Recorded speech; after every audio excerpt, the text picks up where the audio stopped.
आज देखेंगे कौन सा टॉपिक है। आज का है टॉपिक कि किस तरह से लोग इसको अपनाया नहीं, जिसका नाम है द साइमन कमीशन। बहुत फेमस टॉपिक है ये, बहुत ही ज़्यादा पूछा जाता है इससे प्रश्न। तो जब ये बाइकआउट किया गया साइमन कमीशन का, तो सबसे पहले तो जानना पड़ेगा कि आखिर ये साइमन कमीशन है क्या। क्या है साइमन कमीशन? साइमन कमीशन जैसे कि कॉन्स्टिट्यूशन इंडिपेंडेंस से पहले क्या था, इंडिपेंडेंस यानी कि 1947 से पहले कॉन्स्टिट्यूशन हमारा क्या था, चार्टर एक्ट था। चार्टर एक्ट के अनुसार लॉज और ऑर्डर्स ये चल रहे थे, ठीक है, ये दोनों।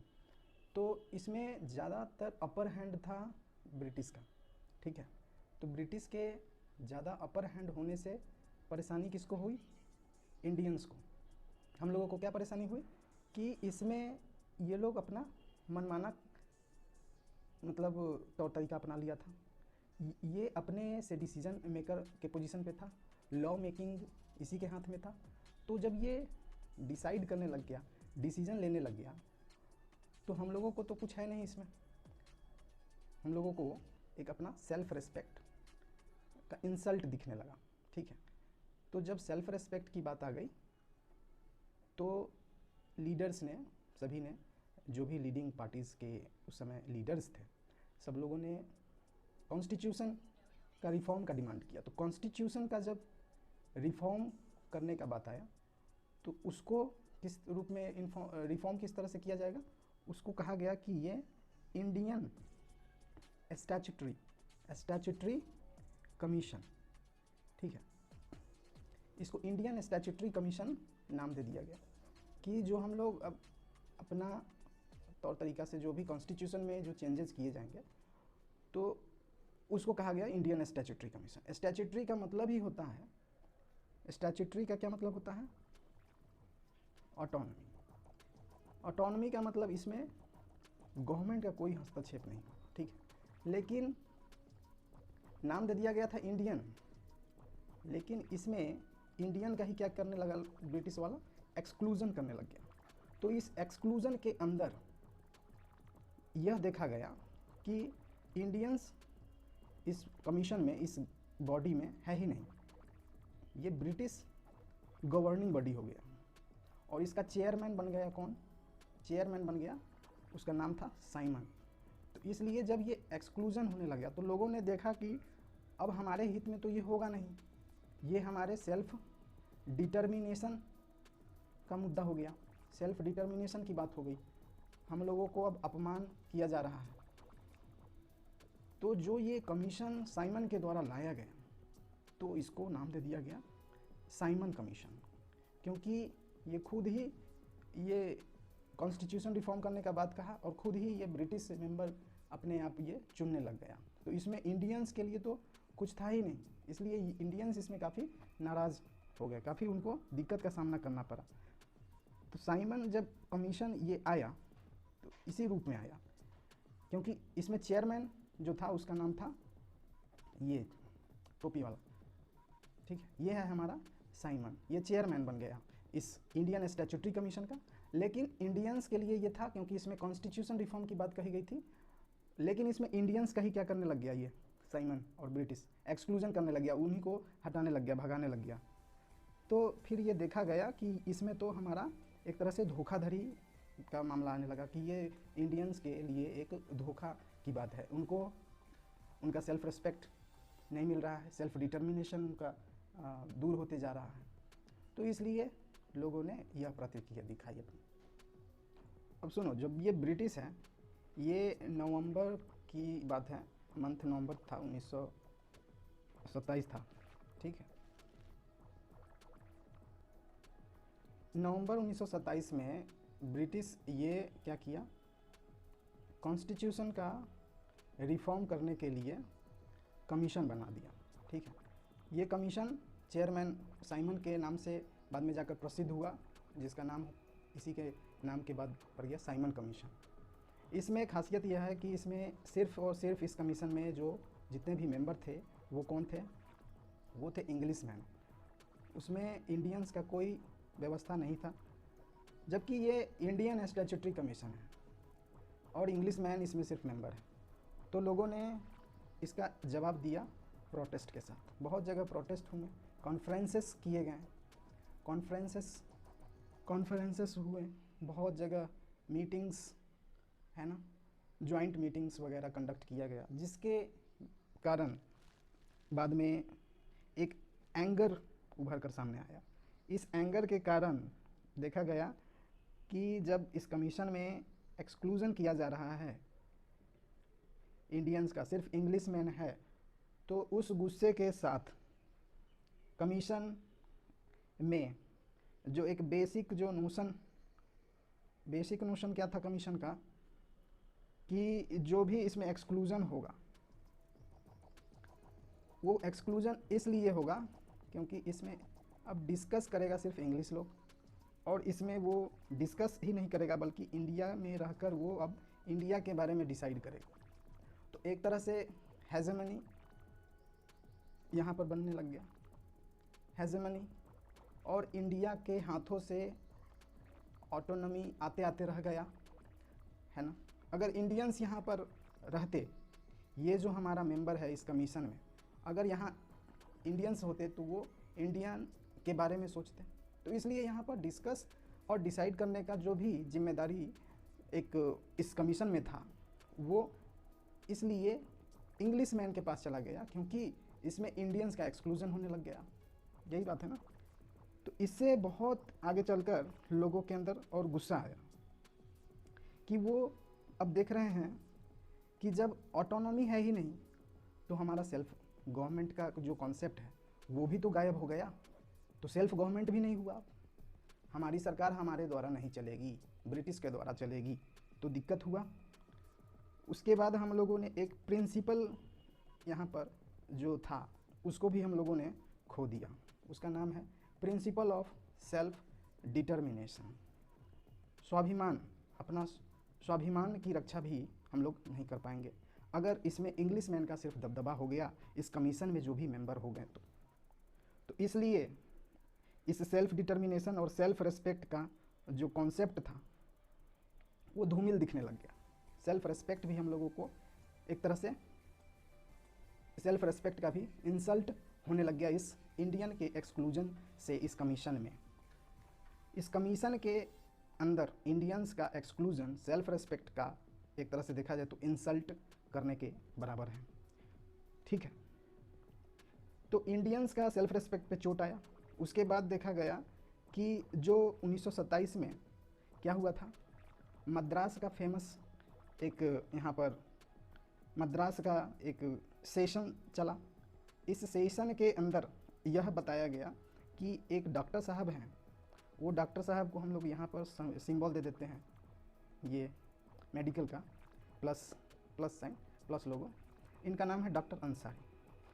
ही वॉज द प्रिसाइडिंग ऑफिसर और presiding like chairman president of this Madras session in 1927। तो प्रिसाइडिंग यहाँ पर एक तरह से ऑफिसर, जो मेन हेड जो थे वो थे डॉक्टर अंसारी। डॉक्टर अंसारी क्या किए, नेशनल कांग्रेस यहाँ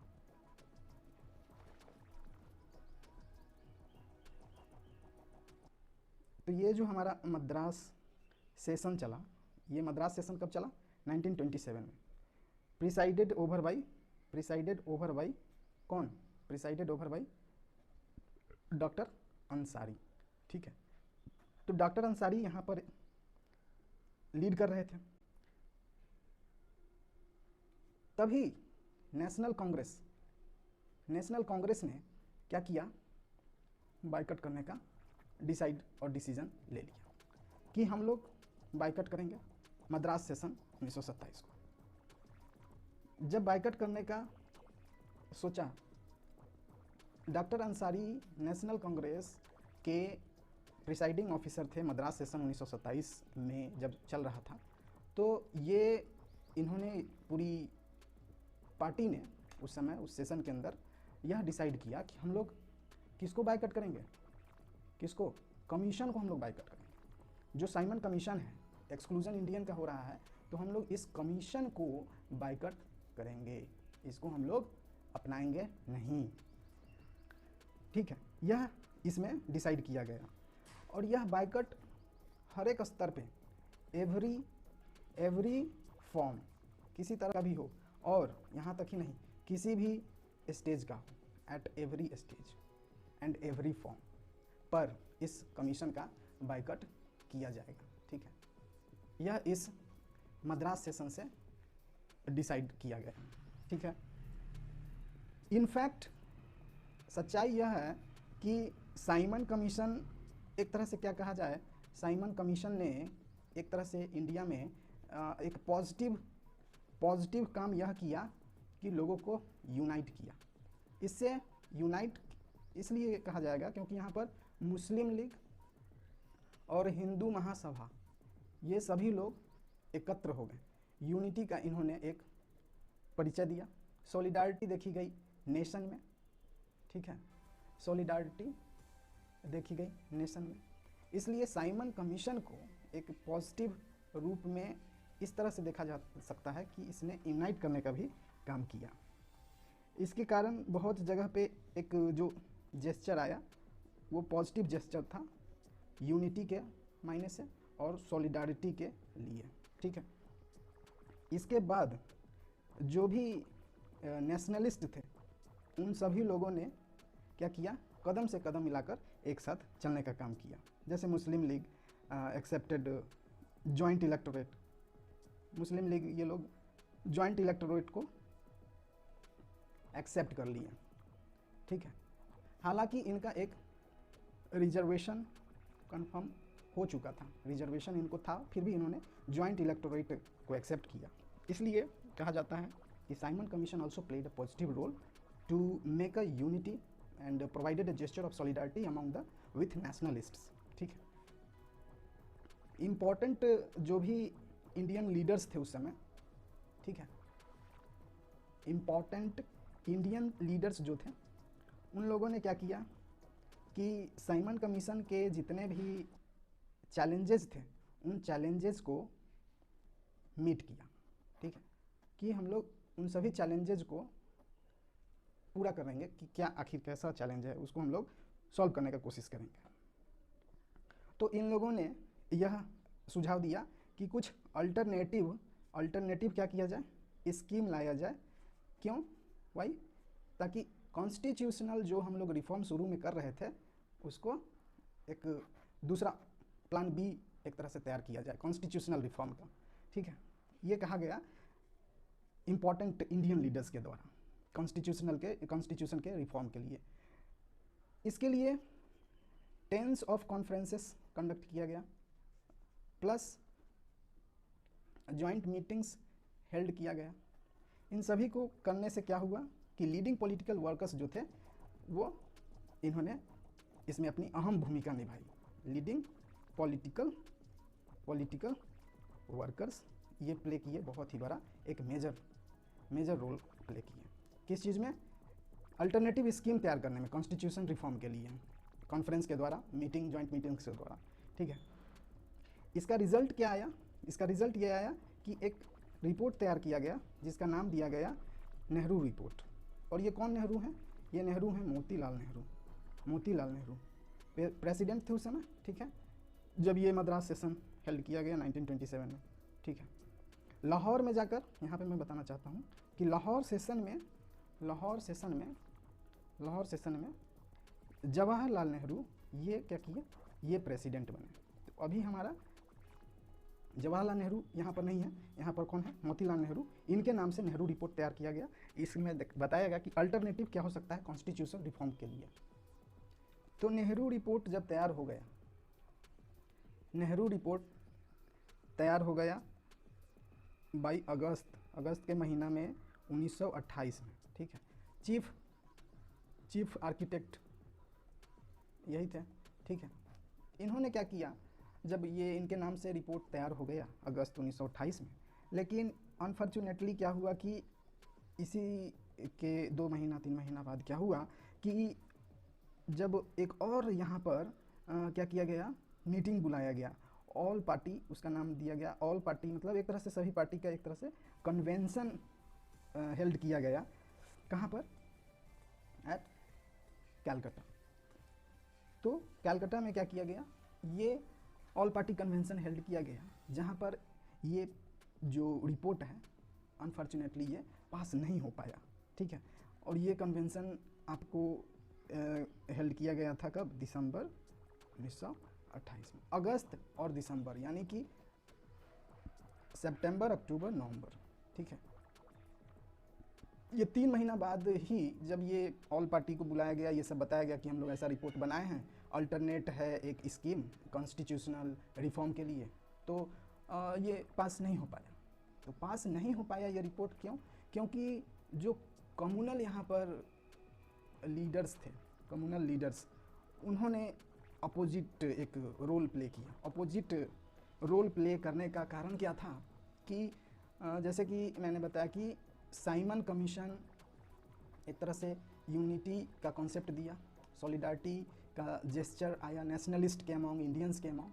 तो इसका परिणाम यह हुआ कि यूनिटी कैसे आया, यूनिटी आया कि जो हिंदू महासभा है या फिर मुस्लिम लीग है, सिख लीग है, ये सब कोई एक साथ आने लगा। तो इसमें जो कम्युनल माइंड हैं, ठीक है, कम्युनल माइंडेड जो लीडर्स हैं, वो बोले कि नहीं, ये स्कीम गलत है मेरे भाई, ये स्कीम के अगेंस्ट हम लोग हैं, इसमें हम लोग को अच्छा नहीं लग रहा है।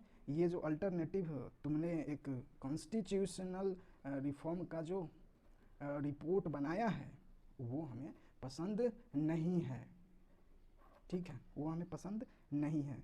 क्योंकि इसमें देखा जा रहा है कि दो एक तरह से डिवीज़न हो गया देश में, नेशनलिस्ट और एक तरह से इधर है मुस्लिम लीग, हिंदू महासभा, सिख लीग, ठीक है।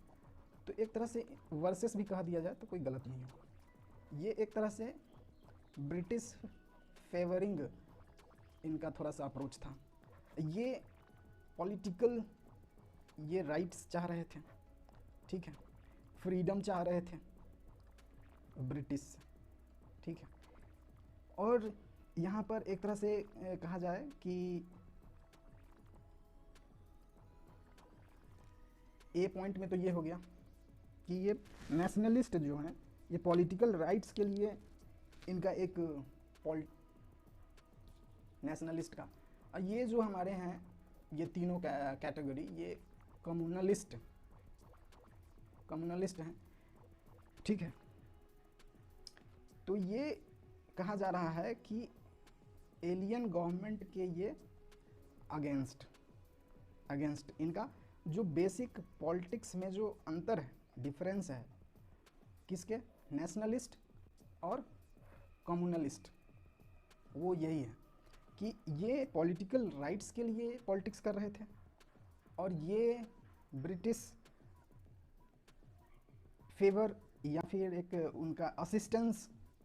जबकि इसमें कम्युनलिस्ट लीडर का कुछ ऐसा इस तरह से सोच नहीं था कि पॉलिटिकल राइट्स के लिए वो पॉलिटिक्स कर रहे हो या फ्रीडम के लिए पॉलिटिक्स लड़ रहे हो। वो जब भी देखे फॉरेन गवर्नमेंट को, तो फॉरेन गवर्नमेंट के लिए उनका जो सोच था वो था कि यह एक फेवरिंग इनका कैरेक्टर वो उसमें देख रहे थे, ठीक है। एक तरह से always they have seen foreign government as for the support for the India.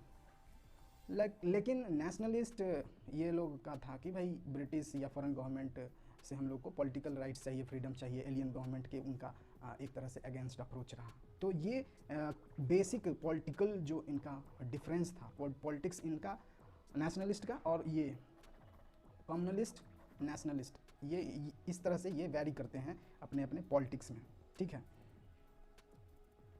उसके बाद क्या हुआ, ऑल पार्टीज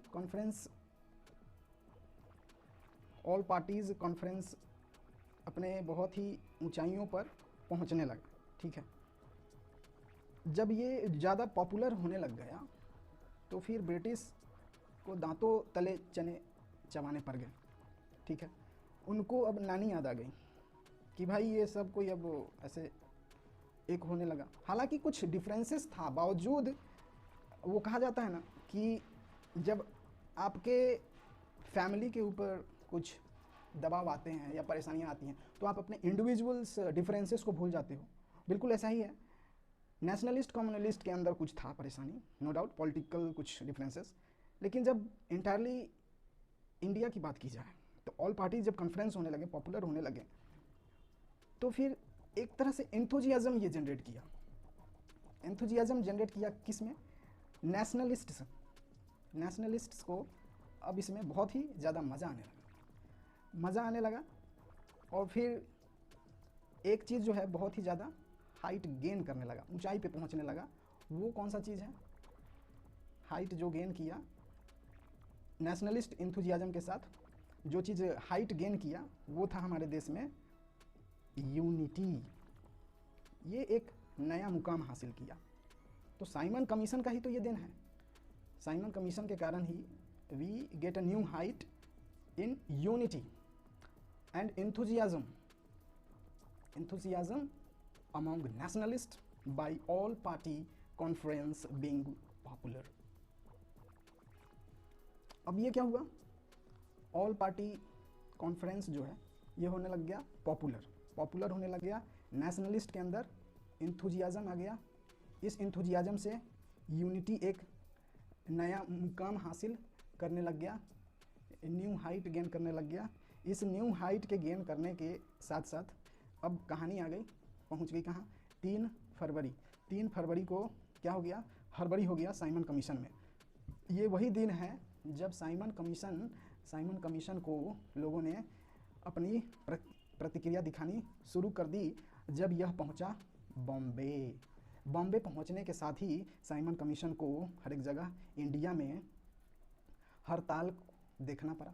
हड़ताल का नज़ारा जब साइमन कमीशन देखा तो बाप चिल्लाने लगा और लोगों ने बहुत जगह पे प्रोटेस्ट ऑर्गेनाइज़ किए। प्रोटेस्ट ऑर्गेनाइज़ करने से क्या हुआ कि जहाँ भी ये साइमन कमीशन गया, ये ग्रीटिंग इसको कैसा मिला? इसको ग्रीटिंग हमेशा निगेटिव मिला, हड़ताल के रूप में और प्रोटेस्ट के रूप में। ठीक है, सभी ने एक साथ जोर से क्या गाया कि साइमन भैया, साइमन गो बैक। सबको एक सुर में यह गाना गाया। एक सुर में जब कोई भी आदमी गाना गाएगा तो निश्चित रूप से क्या होगा? टहलका मच जाएगा। ठीक है, तो इसका नतीजा क्या हुआ कि साइमन जो चेयरमैन था अब ये आग बबूला हो गया। ये क्या करने लगा? अब ये करने लगा, ब्रूटल एक्शन लेने लगा सप्रेशन के लिए। ब्रूटल सप्रेशन होने लग गया और साथ साथ क्या किया? ये पुलिस अटैक करने लग गया क्योंकि इंथुजियाज्म आ गया था कहाँ? ये नेशनलिस्ट के अंदर यूनिटी का एक नया ऊंचाई होने लग गया। लोग यहाँ पर ग्रीटिंग देने लगे निगेटिव, हड़ताल और प्रोटेस्ट होने लग गया, जिसके फलस्वरूप ये चेयरमैन साहब साइमन जी आग बबूला होकर पुलिस अटैक किए अब ब्रूटल सप्रेशन के लिए। ठीक है, अब जो ये जितना भी प्रोटेस्ट वगैरह चल रहा है, ठीक है, हड़ताल वगैरह चल रहा है, तो इसको हम लोग नहीं कह सकते हैं कि ये एंटी साइमन कमीशन मूवमेंट है। बिल्कुल कह सकते हैं, है ना? एंटी साइमन कमीशन मूवमेंट को ये अभी तक क्या कहा जा सकता है कि ये did not immediately lead to wider political struggle. क्यों भाई? इतना सब कुछ हो रहा है, यूनिटी आ गया, एंथुजियाज्म आ गया, हड़ताल हो रहा है, प्रोटेस्ट हो रहा है, ब्रूटल सप्रेशन किया जा रहा है, पुलिस अटैक हो रहा है, फिर भी anti Simon Commission movement did not immediately lead to wider political struggle. क्यों? ऐसा क्यों हम लोग कह रहे हैं? क्योंकि बिकॉज यहाँ पर एक बहुत बड़े गांधी हैं। गांधी बोले कि अभी जो है टाइम नहीं आया है, अपना टाइम आएगा। ठीक है, अपना टाइम आएगा।